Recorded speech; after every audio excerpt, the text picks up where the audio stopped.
The creation story.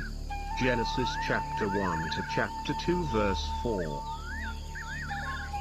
In the beginning, God created the heavens, and the earth. And the earth was empty, and it had no shape, no form.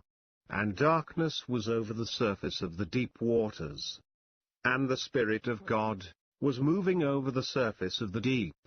And God said, "Let there be light." And there was light. And God saw that the light was good. And God separated the light from the darkness. He called the light day, and the darkness he called night. And it was evening, and it was morning, of the first day. Then God said, "Let there be a space in the middle of the waters, to separate the waters which are below the space from the waters which are above the space." And it was so. God called the space heaven. And it was evening, and it was morning, of the second day. Then God said, "Let the waters which are under the heavens be gathered into one place, and let the dry land appear." And it was so. God called the dry land earth, and the gathering of the waters he called seas. And God saw that it was good. Then God said, "Let the earth bring forth plants, all kinds of grasses and trees, bearing fruits with seeds in them, each one after its own kind." And it was so. And God saw that it was good. And it was evening, and it was morning, of the third day. Then God said, "Let there be lights in the open places of the heavens, to give light down on the earth, and to govern the day and the night, and to separate the light from the darkness. And let them be for signs and for seasons, and for days and for years." And it was so.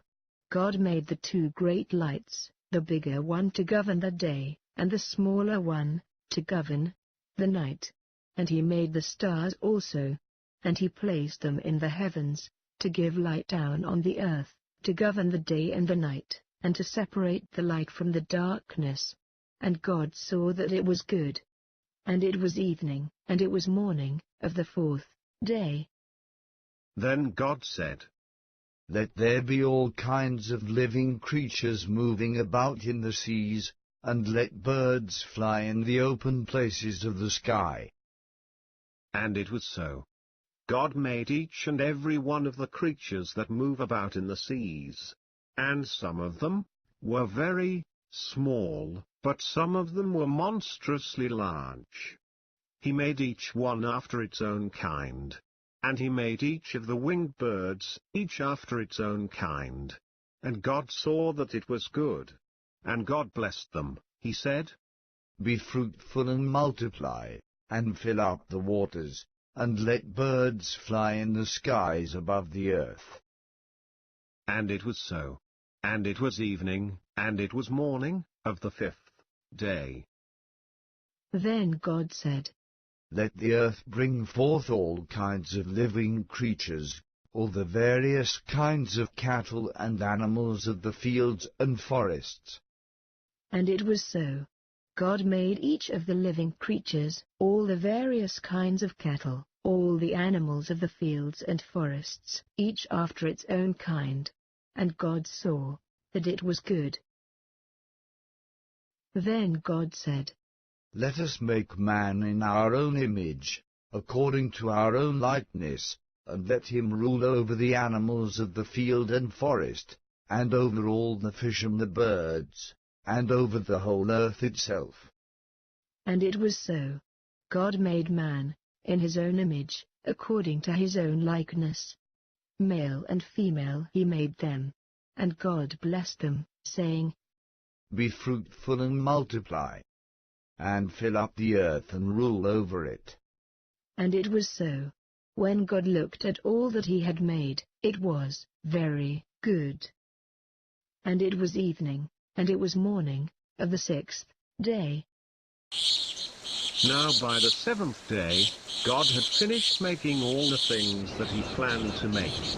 So on that day, God rested.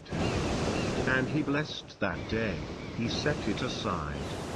He sanctified it, and made it special, because that was the day that he rested from all his work of creating. And so, this is the story, the record, the account, of how it was, that the heavens and earth and everything in them were created in that day, when the Lord God made the heavens and the earth. This is a true story, from God's book. It happened long ago.